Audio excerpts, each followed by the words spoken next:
ಮಂಡ್ಯ ಕೃಷಿ ಇಲಾಖೆಯಿಂದ ರೈತರಿಗೆ ಭರ್ಜರಿ ಸಹಾಯಧನ ಹಾಗೂ ಕೃಷಿ ಬಳಕೆಗೆ ಉಪಯುಕ್ತ ಸಲಕರಣೆಗಳನ್ನು ವಿತರಿಸಲಾಯಿತು. ಸಂದರ್ಭದಲ್ಲಿ ಈ ಒಂದು ಕಾರ್ಯಕ್ರಮದ ಅಧ್ಯಕ್ಷತೆಯನ್ನು ವಹಿಸಿರ್ತಕ್ಕಂಥ ಮಂಡ್ಯ ಶಾಸಕರು ಹಾಗೂ ಪಶುಸಂಗೋಪನಾ ಇಲಾಖೆ ಹಾಗೂ ನಿಮ್ಮೆಲ್ಲರ ಪರವಾಗಿ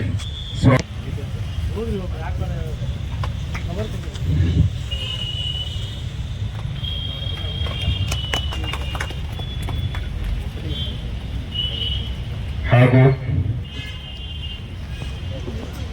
ಮಂಡ್ಯ ನಗರಸಭಾ ಮಾಜಿ ಅಧ್ಯಕ್ಷರು ಆದಂತಹ ಶ್ರೀಯುತ ಮಂಜೂರ್ ಅವರು ಆಸೀನರಾಗಿದ್ದಾರೆ. ಅವ್ರಿಗೂ ಕೂಡ ಈ ಒಂದು ಸಂದರ್ಭದಲ್ಲಿ ಸ್ವಾಗತವನ್ನ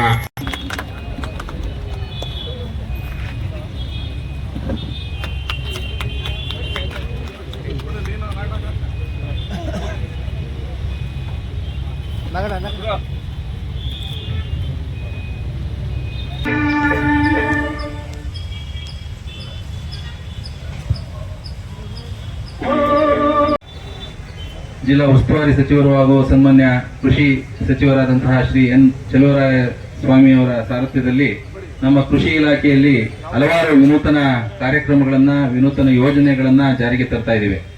ಈಗಾಗಲೇ ನಾವು ಹಲವಾರು ವರ್ಷಗಳಿಂದ ನಮ್ಮ ಕೃಷಿ ಇಲಾಖೆಯಲ್ಲಿ ಸಹಾಯಧನದ ಅಡಿಯಲ್ಲಿ ಪ್ರಮುಖವಾಗಿ ನಾವು ಬಿತ್ತನೆ ಬೀಜ ವಿತರಣೆ ಕಾರ್ಯಕ್ರಮ ಇರ್ಬೋದು, ಹೈಟೆಕ್ ಕೃಷಿ ಯಂತ್ರೋಪಕರಣಗಳ ವಿತರಣೆ ಕಾರ್ಯಕ್ರಮ ಇರ್ಬೋದು, ಕೃಷಿ ಸಂಸ್ಕರಣೆ ಘಟಕ ಯೋಜನೆ ಅಡಿಯಲ್ಲಿ ಕೃಷಿ ಸಂಸ್ಕರಣಾ ಘಟಕಗಳನ್ನ ಮತ್ತೆ ಟಾರ್ಪಲಿನ್ಗಳನ್ನ ವಿತರಣೆ ಮಾಡುವಂತ ಕಾರ್ಯಕ್ರಮ, ಮತ್ತೆ ತುಂತುರು ನೀರಾವರಿ ಘಟಕಗಳನ್ನ ಮತ್ತೆ ಹನಿ ನೀರಾವರಿ ಘಟಕಗಳನ್ನ ಸೂಕ್ಷ್ಮ ನೀರಾವರಿ ಯೋಜನೆ ಅಡಿಯಲ್ಲಿ 90% ಸಹಾಯಧನದಲ್ಲಿ ವಿತರಿಸ್ತಾ ಇದ್ದೇವೆ. ಅದೇ ರೀತಿ ನಮ್ಮ ಸೆಕೆಂಡರಿ ಕೃಷಿನಲ್ಲಿ ರೈತರಿಗೆ ಬೇರೆ ನಮ್ಮ ಪ್ರೊಸೆಸಿಂಗ್ ಏನು ಮಾಡಿ ನಮ್ಮ ಪ್ರಾಡಕ್ಟ್ಗಳನ್ನ ನಮ್ಮ ರೈತರು ಉತ್ಪಾದನೆ ಮಾಡ್ತಾರೆ ಅದನ್ನ ಪ್ರೋಸೆಸ್ ಮಾಡಿ ಅದನ್ನ ಮಾರುಕಟ್ಟೆವರೆಗೂ ಅವರೇ ತಗೊಂಡೋಗಿ ಅದನ್ನ ಮಾರಾಟ ಮಾಡಬೇಕು ಅನ್ನೋ ಉದ್ದೇಶದಿಂದ ಹೊಸ ಹೊಸ ಕಾರ್ಯಕ್ರಮಗಳನ್ನ ತಗೊಂಡ್ಬರ್ತಾ ಇದ್ದೀವಿ. ಈ ಒಂದು ಎಲ್ಲ ಕಾರ್ಯಕ್ರಮಗಳ ಮಧ್ಯೆ ನಮ್ಮ ಕೃಷಿ ಯಂತ್ರೋಪಕರಣಗಳ ಒಂದು ಕಾರ್ಯಕ್ರಮದಲ್ಲಿ ನಾವು ಹೆಚ್ಚಿಗೆ ಮಹತ್ವ ಕೊಡ್ತಾ ಇದ್ದೀವಿ. ಯಾಕೆಂದ್ರೆ ತಮಗೆಲ್ಲ ಗೊತ್ತಿರೋ ಹಂಗೆ ನಮ್ಮ ಭಾರತ ದೇಶದಲ್ಲಿ ಆಗಲಿ ನಮ್ಮ ಕರ್ನಾಟಕ ರಾಜ್ಯದಲ್ಲಾಗಲಿ ನಾವು ಕೃಷಿ ಯಾಂತ್ರೀಕರಣವನ್ನ ಸಾಕಷ್ಟು ಅವಲಂಬನೆ ಆಗಿಲ್ಲ. ಈಗಾಗಲೇ ಕೂಲಿ ಆಳುಗಳ ಕೊರತೆ ಎಷ್ಟು ಇದೆ, ಎಷ್ಟು ಸಮಸ್ಯೆ ಇದೆ ಅಂತ ನಿಮಗೆಲ್ಲ ಗೊತ್ತಿದೆ. ಕಟಾವಿನಿಂದ ನಾವು ಏನು ಬಿತ್ತನೆಯಿಂದ ಕಟಾವಿನವರೆಗೂ ಕೃಷಿ ಯಂತ್ರೋಪಕರಣಗಳನ್ನ ಈಗ ಉಪಯೋಗಿಸ್ತಾ ಇದ್ರೆ ನಮಗೆ ರೈತನಿಗೆ ಸಾಕಷ್ಟು ಆರ್ಥಿಕ ಹೊರೆ ಆಗ್ತಾ ಇದೆ, ಮತ್ತೆ ಅವರಿಗೆ ಲಾಭದಾಯಕನೂ ಅಲ್ಲ ಅಂತ ಅಂದ್ಬಿಟ್ಟು ಅವರಿಗೆ ಸಾಕಷ್ಟು ಯಂತ್ರೋಪಕರಣಗಳನ್ನ ಅವರಿಗೆ ವಿತರಣೆ ಮಾಡಬೇಕು ಅಂತ ಗುರಿಯನ್ನ ಹಾಕೊಂಡಿದ್ದೀವಿ. ಈ ಒಂದು ದಿಟ್ಟಿನಲ್ಲಿ ನೋಡಿದ್ರೆ ನಮ್ಮ ಮಂಡ್ಯ ಜಿಲ್ಲೆಯಾದ್ಯಂತ ಕಳೆದ ಸಾಲಿನಲ್ಲಿ ಸುಮಾರು 3500ಕ್ಕೂ ಹೆಚ್ಚು ಫಲಾನುಭವಿಗಳಲ್ಲಿ ಕೃಷಿ ಯಾಂತ್ರೀಕರಣ ಯೋಜನೆಯಡಿಯಲ್ಲಿ ನಾವು ವಿವಿಧ ಯಂತ್ರೋಪಕರಣಗಳನ್ನ mini tractors, power tillers, cultivators, ಡಿಸ್ಪ್ರೋಸ್, chaff cutters, diesel pump set ಇಂದ ಹಿಡಿದು ಎಲ್ಲವನ್ನು ಕೂಡ ಅವರಿಗೆ ಸಹಾಯಧನದಲ್ಲಿ ನಮ್ಮ ಸಾಮಾನ್ಯ ರೈತರಿಗಾದರೆ 50% ಸಹಾಯಧನದಲ್ಲಿ, ನಮ್ಮ SCP ಮತ್ತೆ TSP ಯೋಜನೆ ಅಡಿಯಲ್ಲಿ ರೈತರಿಗೆ 90% ಸಹಾಯಧನದಲ್ಲಿ ಸವಲತ್ತುಗಳನ್ನ ವಿತರಣೆ ಮಾಡ್ತಾ ಇದ್ದೀವಿ. ಅದೇ ರೀತಿ ತುಂತುರು ನೀರಾವರಿ ಘಟಕದಲ್ಲೂ ಕೂಡ ಸಾಕಷ್ಟು ಸವಲತ್ತುಗಳನ್ನು ವಿತರಣೆ ಮಾಡ್ತಾ ಇದ್ದೀವಿ.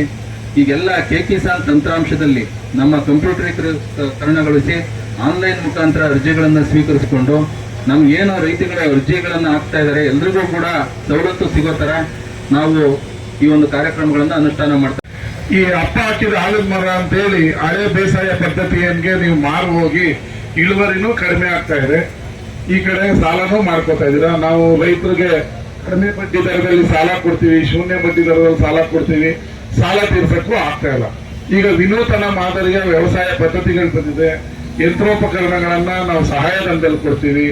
ಹಲವಾರು ಯೋಜನೆಗಳನ್ನ ರೈತರಿಗೋಸ್ಕರ ನಾವು ಜಾರಿಗೆ ತಂದಿದ್ದೀವಿ.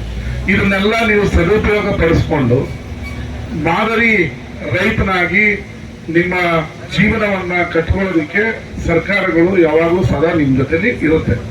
ಮೊನ್ನೆ ಕೊಪ್ಪಾರ ಹತ್ರ ಒಂದು ಹೊಸ ಕಪ್ಪನ್ನ ಕಟಾವ್ ಮಾಡಿ ಅದೇ ತುಂಡರಿಸಿ ಶೇಖರಣೆ ಮಾಡಿಕೊಡುವಂತ 1 ಕೋಟಿ ರೂಪಾಯಿಗಳನ್ನ ಸಾಂಕೇತಿಕವಾಗಿ ಕೃಷಿ ಇಲಾಖೆಯವರು ಅಲ್ಲಿ ಪೈಲಟ್ ಎಪಿಸೋಡ್ ಅನ್ನ ಮಾಡಿದ್ರು.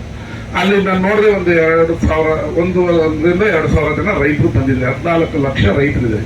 ಇಂಥವೆಲ್ಲ ಇಟ್ಟಾಗ ಕೃಷಿ ಇಲಾಖೆಯವರು ನಿಮಗೆ ಇದ್ದಿದ್ದೆ 100 ಕೆಲಸ.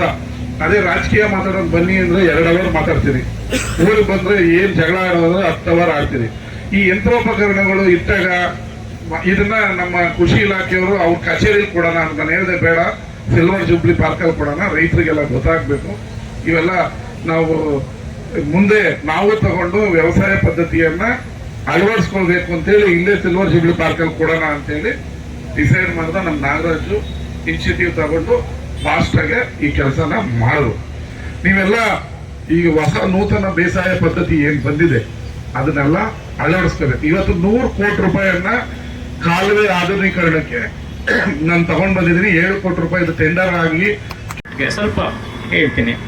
ಬಂಧುಗಳೇ, ನಿಮ್ಗೆಲ್ಲ ಗೊತ್ತಿದೆ, ಇವತ್ತು ಕೃಷಿಗೆ ಪೂರಕವಾಗಿ ಕೆಲಸ ಮಾಡ್ತಾ ಇದೆ ಪಶುಪಾಲನಾ ಇಲಾಖೆ. ರೈತರಿಗೆ ಅನುಕೂಲ ಆಗಲಿ ಅಂತ ನಮ್ಮ ಇಲಾಖೆಯಿಂದ ಶೇಕಡ 50 ಸಬ್ಸಿಡಿ ದರದಲ್ಲಿ ಈ ಮೇವು ಕತ್ತರಿಸಿ ಯಂತ್ರವನ್ನು ವಿತರಣೆ ಮಾಡ್ತಾ ಇದ್ದೀವಿ. ಇವತ್ತು 10 ಜನಕ್ಕೆ ವಿತರಣೆ ಮಾಡ್ತಾ ಇದ್ದೀವಿ. ಅದೇ ರೀತಿ ರೈತರಿಗೆ